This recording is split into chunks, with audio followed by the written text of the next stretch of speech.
नमस्कार साथियों। तो एक बार फिर से स्वागत है आपका एक छोटी सी वीडियो में, जहां पर हम बात करने वाले हैं प्रश्नों के प्रकार के बारे में। हिंदी पेडागोजी में 2 से 3 क्वेश्चन यहां से आपको देखने को मिलेंगे। फिर इसके अलावा इंग्लिश पेडागोजी में भी एक्स्ट्रोपोलेटिव क्वेश्चन, ये कैसे क्वेश्चन होते हैं, किस तरीके से प्रश्न आते हैं, इनके ऊपर आज हम छोटी सी वीडियो के माध्यम से समझेंगे। तो कौन कौन से क्वेश्चन है भाई, एक बार देख लीजिए। कालांतरित प्रश्न कौन से होते हैं, पुनरावृत्तिक क्वेश्चन कौन से होते हैं, परिचयात्मक क्वेश्चन कौन से होते हैं, या फिर पाठ का विस्तार करने वाले प्रश्न जिसे हम एक्स्ट्रापोलेटिव क्वेश्चन कहते हैं, इनके उदाहरण क्या है ये या फिर ये होते क्या है, एक एक करके हम बात करेंगे। तो ये सारे के सारे प्रश्नों के प्रकार है, बोधात्मक प्रश्न, विकासात्मक प्रश्न, पुनरावृत्त्यात्मक क्वेश्चन या फिर परिचयात्मक, जैसे मैंने अभी आपसे कहा एक्स्ट्रापोलेटिव और कालांतरित। यहीं से आपका पेपर बनता है, यहीं से 2 से 3 प्रश्न आते हैं और बार बार आते हैं। मतलब इतना लगातार ही क्वेश्चन आ रहे हैं और इसके ऊपर हमें समझ ही नहीं है और हम गलत कर रहे हैं। तो अब गलती नहीं होगी क्योंकि एक एक करके हम इसको समझेंगे। ठीक है जी। तो इससे पहले मैं आपको बता दूं, एक मूल मंत्र की सीरीज मैंने अभी यहाँ पर एक मैराथन बनाई है, मतलब सीडीपी और हिंदी पेडागोजी की एक मैराथन हुई है, जिसमें एक एक टॉपिक को मैंने नहीं छोड़ा है और बहुत बारीकी से और नए सवाल के साथ मैंने यहाँ पर आपको दिखाया भी है। यदि आपने नहीं देखा तो आप देख सकते हैं, आपको बहुत ही लाभ होगा। पेपर से पहले इसे जरूर देखिएगा, बहुत ही लाभ होने वाला है। चलिए भाई, आ जाते हैं किसके ऊपर, आ जाते हैं एक एक करके, बिना टाइम गवाए जो है एक एक करके हमें बात करनी है। सबसे पहला जो प्रश्न होता है जिसे हम कहते हैं बोधात्मक प्रश्न। अच्छा, इसे अंग्रेजी में क्या कहते हैं, इसे कहते हैं इंग्लिश में कॉम्प्रिहेंसिव क्वेश्चन। ऐसे प्रश्न जिसमें हमारा फोकस इसके ऊपर होता है कि बच्चों की कितनी समझ बन रही है भाई। मतलब इन प्रश्नों को समझकर या इस पाठ को पढ़ाने के बाद हम ऐसे प्रश्न पूछेंगे जहां पर बच्चों की समझ के बारे में पता चले। मतलब छात्र ने जो पहले सामग्री पढ़ी थी या पहले हमने जो भी पढ़ाया था उसकी कितनी समझ उनको बनी है और वो कितने हद तक वह व्याख्या कर पाए हैं। बस इतना ही यहाँ से क्वेश्चन आता है। क्वेश्चन कैसे आता है दिखाऊंगी मैं आपको। ठीक है, तो बच्चा इसे कितना समझ पाए हैं या फिर अपनी तरफ से कितनी समझ के अनुसार मीनिंग दे पाए हैं। जैसे मान लो कि मैंने पानी के बारे में कविता पढ़ाई, तो उनकी समझ क्या बनी है उसके ऊपर यदि मैं प्रश्न पूछूं, वह अपने अर्थ कैसे दे रहे हैं, अपने शब्दों के साथ इस कविता को किस तरीके से बता पा रहे हैं। ऐसे प्रश्नों को हम बोधात्मक प्रश्न या फिर इंग्लिश में कॉम्प्रिहेंसिव क्वेश्चन कहते हैं। कॉम्प्रिहेंसिव क्वेश्चन कहते हैं, ध्यान रखिएगा, जहां पर हमारा फोकस मीनिंगफुल अंडरस्टैंडिंग पर होता है, यानी कि अर्थ पर फोकस होता है। फिर एक प्रश्न आता है जिसे हम कहते हैं पाठ का विस्तार करने वाले क्वेश्चन। अभी क्वेश्चन भी बाकी है इसके ऊपर, पाठ का विस्तार, क्योंकि क्वेश्चनों से ही हमारी अंडरस्टैंडिंग बनती है। तो फटाफट से इसे देखेंगे। इसे हम अंग्रेजी में एक्स्ट्रापोलेटिव प्रश्न भी कहते हैं। क्या मतलब होता है, ऐसे क्वेश्चन ये बताते हैं कि बच्चे को अगर हमने पाठ पढ़ा दिया तो वह उस पात्र के बारे में क्या सोच पा रहा है जो हमने कैरेक्टर के बारे में भूमिका बताई। जैसे मान लो कि एक कोई कैरेक्टर है जिसका नाम है सोफी। ठीक है, एक लड़की है, इस एक पात्र है इस कविता के अंदर या इस कहानी के अंदर। तो यदि मैं बच्चे से ये कहूं कि ये बताओ कि अगर आप सोफी होगे तो आप क्या करोगे, इस पाठ में क्या करोगे, या फिर पाठ का विस्तार करना, मतलब आगे आपकी क्या भूमिका होगी उसके बारे में बताना। तो ध्यान रखिएगा, नाम से ही पता चल रहा है आपका पाठ का विस्तार। तो बेसिकली ये जो क्वेश्चन है, या तो यदि से भी क्वेश्चन शुरू होता है, हमेशा नहीं, ठीक है, लेकिन हाँ यदि से क्वेश्चन यदि शुरू हो तो ध्यान रखिएगा यहाँ पर एक्स्ट्रापोलेटिव प्रश्नों के बारे में बात की जा रही है।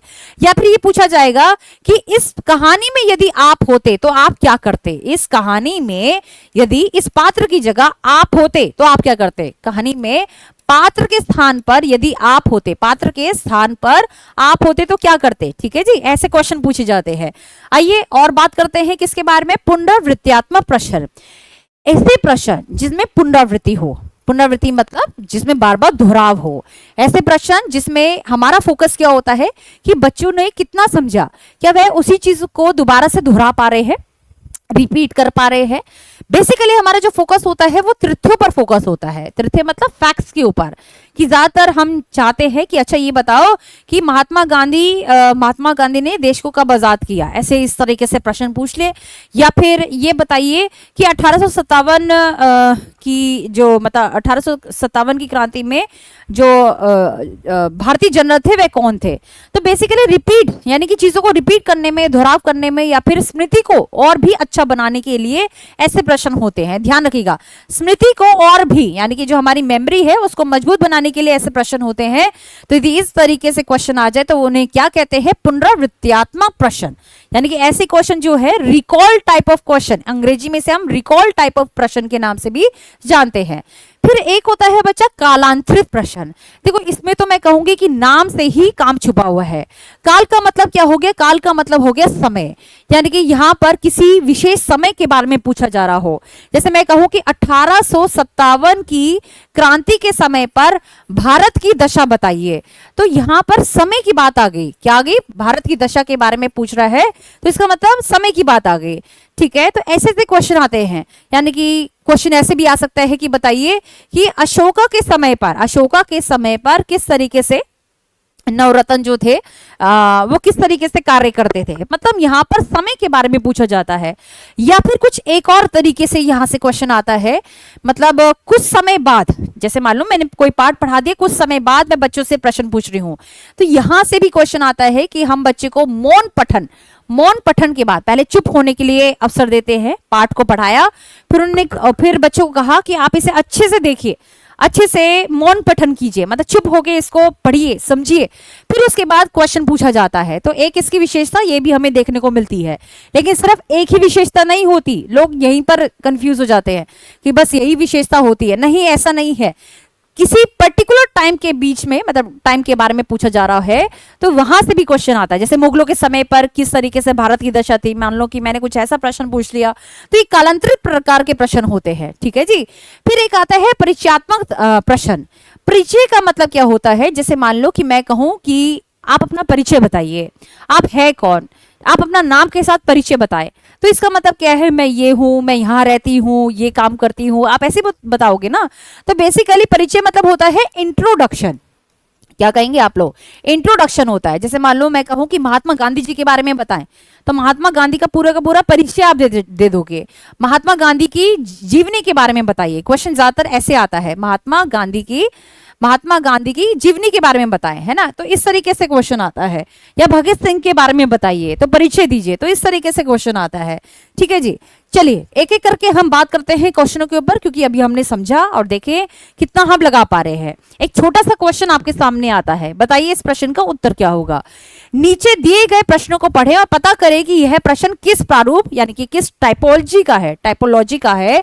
छोटी बालिका की कहानी पढ़ने के बाद, एक छोटी सी बालिका की कहानी पढ़ने के बाद आपने उसके दुखों और कठिनाइयों को सामना करने वाले साहस को महसूस किया। आप उस लड़की को उसकी प्रशंसा के लिए पत्र लिखना चाहेंगे। मतलब यहाँ पर आपको भी इस पार्ट के अंदर, इस पार्ट के बीच में यहाँ पर कहीं ना कहीं इन्वॉल्व कर दिया। तो इसका मतलब क्या है कि गहराइयां दिखाई जा रही है कि यदि आप इनके स्थान पर होते, सोचिए, इनको रख के सोचिए। तो इस तरीके के क्वेश्चन को हम अभिव्यक्तिपरक प्रश्न कहेंगे, दीर्घ उत्तरीय प्रश्न कहेंगे, पाठ का विस्तार करने वाले प्रश्न यानी कि एक्स्ट्रापोलेटिव प्रश्न कहेंगे, या फिर विमर्श संबंधी प्रश्न कहेंगे। तो इस प्रश्न का उत्तर है हमारा एक्स्ट्रापोलेटिव। इस क्वेश्चन का उत्तर क्या होगा, पाठ का विस्तार करने वाला प्रश्न। ठीक है जी। क्यों? क्योंकि यहाँ पर एक डीप नजरिया दे दिया कि अगर आप उसके बारे में पत्र लिखना चाहेंगे तो आप क्या करेंगे। तो इसका मतलब क्या है, इसमें आप भी, इस कहानी में आप भी इन्वॉल्व हो गए पूर्ण रूप से। अच्छा, ये क्वेश्चन बहुत बार बार आता है, तो ये तो बिल्कुल सरल है, मैं कहूंगी क्वेश्चन है ही नहीं एकदम। क्यों? क्योंकि एक बात तो लिखी हुई है यहाँ पर, वो क्या है, इसको देखिएगा। एक शॉर्ट ट्रिक बताई थी मैंने आपको। तो कोमल दिल्ली पर पाठ पढ़ाती है, विद्यार्थियों द्वारा मौन पठन के पश्चात वह उनसे निम्नलिखित प्रश्न करती है। पहली बात तो यहीं से क्वेश्चन क्लियर हो गया कि कुछ समय बाद, मतलब हमने कुछ समय दिया, फिर उसके बाद हम प्रश्न पूछ रहे हैं। तो यदि इस तरीके से क्वेश्चन है कि लाल किला में शोर क्यों नहीं था, या भारत की राजधानी क्यों कहा जाता है, तो ऐसे प्रश्नों को हम कालांतरित प्रश्न कहेंगे। क्यों? क्योंकि यहाँ पर हमने मौन पठन के बाद जो है, ये शॉर्ट ट्रिक बताई थी मैंने आपको कि एक समय पर बच्चे को चुप करवा दे, फिर उसके बाद गहन अध्ययन करने के लिए बोले, फिर उसके बाद यदि आप क्वेश्चन पूछ रहे हो, इसका मतलब ये है कि बच्चों को आप कालांतरित प्रकार के प्रश्न पूछ रहे हो। ठीक है जी। फिर एक और क्वेश्चन आता है जिसे हम रिकॉल टाइप ऑफ क्वेश्चन यानी कि पुनरावृत्ति परख प्रश्न या वृत्त्यात्मक प्रश्न के नाम से भी जानते हैं, यानी कि रिपीट करना यानी कि दोहराना। तो यदि इस तरीके से क्वेश्चन पूछे जाते हैं, ये क्यों होते हैं, ये क्लास में क्यों किए जाते हैं, ताकि बच्चा उन चीजों को रिपीट करे जहां पर नंबर्स हो। जैसे मान लो कि मैं कहूं कि भारत का पहला स्वतंत्रता संग्राम कब हुआ था, तो एकदम से वो फटाफट से रिकॉल करके मतलब दोहरा कर जो है वो बता सके 1857 में। तो इसका मतलब क्या है, यहां पर हमारा फोकस क्या होगा कि बच्चे तथ्यात्मक रूप से कितनी चीजों को जान पा रहे हैं, फैक्चुअल बेस पर कितनी नॉलेज है। फिर आते हैं किसके बारे में, आ जाइए। फिर आता है कि यहां से रिपीट हो गया क्वेश्चन। फिर आता है एक और प्रश्न, इधर देखिए, कविता के भाव को अपने शब्दों में लिखिए, अपने शब्दों में पिरो के लिखिए। इस तरीके के प्रश्न क्या आते हैं। भाव का मतलब क्या है कि जब हमने उसके अर्थ को समझा, मीनिंग को समझ रहे हैं, भाई मैं तुम्हारे दर्द को समझ रही हूं, समझ। तो इसका मतलब क्या हो गया, इस प्रकार के प्रश्नों को हम क्या कहेंगे, इस प्रकार के प्रश्नों को हम बोधात्मक प्रश्न कहेंगे। क्लियर है बात, कोई दिक्कत नहीं होनी चाहिए फिर इसके बाद। ठीक है, तो भरोसा दिलाओ कि हाँ तुम्हें समझ में आ गया है। तो कमेंट बॉक्स में भी आप बता सकते हो या कैसे बता सकते हो। देखिए भाई, लाइव सेशन अभी नहीं हो पा रहे हैं क्योंकि मूल मंत्र सीरीज चल रही है, लेकिन ऐसा नहीं है कि मैं मदद करने के लिए आगे ना आऊं। मैं कोशिश करूंगी कि हर एक संभव प्रयास में कर सकूं ताकि एक एक बच्चे को अपना बेनिफिट मिल सके, हर एक बच्चे का भला हो। यही एक नीति हमें अपनानी है। ठीक है, तो यहां पर एक और प्रश्न है, तो ध्यान रखिएगा, ज्यादा से ज्यादा लोग तक पहुंचाओ ताकि उनको, जिनको ना पता हो, जिनको नहीं पता है कि भाई मूल मंत्र के समय पर हमारी क्लासेस नहीं लगती है क्योंकि वह अपने आप में बड़ी होती है, तो आप चाहे तो सीडीपी मूल मंत्र की सीरीज बहुत अच्छे से देख सकते हैं, बहुत बारीकी से चीजों को मैंने बता रखा है। फिर यहाँ पर आ जाइए भाई, एक और प्रश्न है यहाँ पर, महात्मा गांधी का पूरा नाम क्या था।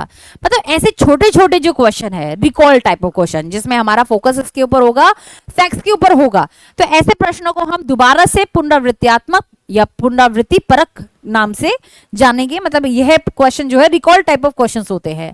अब अजी इसके अंदर गद्य और पद्य में क्या अंतर है। मान लो कि मैं बच्चे से कुछ इस तरीके से पूछ रही हूं, तो बेसिकली गद्य और पद्य, जब भी कोई भी दो तत्वों के बीच में अंतर के बारे में बात की जाए, मतलब दो चीजें अलग हो गई ना, दो अलग कंपोनेंट्स हो गए, तो ऐसे प्रश्नों को हम तात्विक प्रकार के प्रश्न कहते हैं। पहले बता रही हूं, तात्विक प्रकार के प्रश्न कहते हैं। तो गद्य और पद्य के बीच में अंतर क्या हो गया है ना, इस तरीके से अगर मैं पूछूं, जैसे कविता और कहानी के बीच में क्या अंतर होता है, कुछ इस तरीके से, कविता और कहानी के बीच में। तो किसी भी दो कंपोनेंट्स के बीच में, दो तत्वों के बीच में अंतर कर रहे हैं, तात्विक प्रकार के प्रश्न आएंगे। ये पहले नहीं पढ़ा होगा लेकिन अब समझा होगा तुमने। ठीक है, फिर आता है क्या, फिर आता है हमारा नेक्स्ट क्वेश्चन। इधर देखिएगा, मतलब सारे क्वेश्चन है, एक के बाद एक रिपीट है ताकि आपकी अच्छे से एक प्रैक्टिस बने। मतलब मेरा पर्पस यही है कि ज्यादा से ज्यादा प्रैक्टिस बने। फिर आता है स्वतंत्रता संग्राम के समय भारत की स्थिति कैसी थी, मतलब उस समय पर कैसा था। तो समय की बात हो रही है, किसकी बात हो रही है, काल के बारे में बात हो रही है, समय के बारे में बात हो रही है।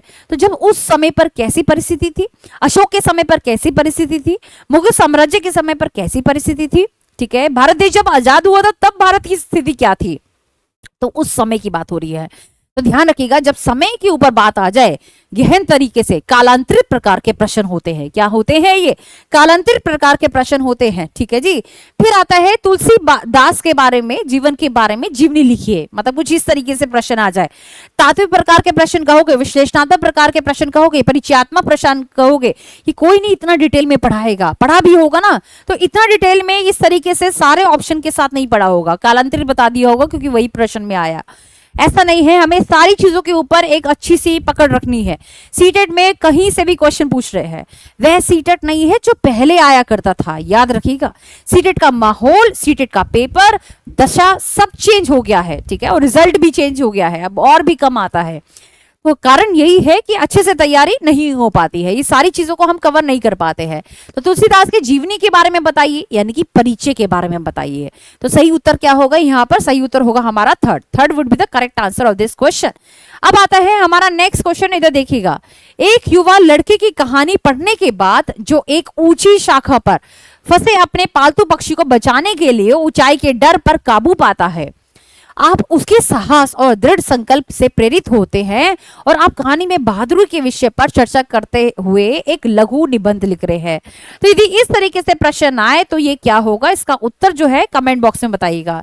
क्लास कैसी लगी, ऐसी क्लास और चाहिए या फिर ये जो है बस इनफ है, तो आप बता सकते हैं। ठीक है, अपने शब्दों में बताइए, अपनी मीनिंग को अर्थ देकर बताइए। मतलब आपके भाव को मैं देख रही होंगी कुछ घंटों के बाद। ठीक है, कुछ घंटों के बाद ये वीडियो अपलोड हो जाएगी। तो सभी को नमस्कार, राधे राधे, प्रणाम और सभी का भला हो, बस यही कामना करती हूँ। सभी को नमस्कार एक बार फिर से, धन्यवाद।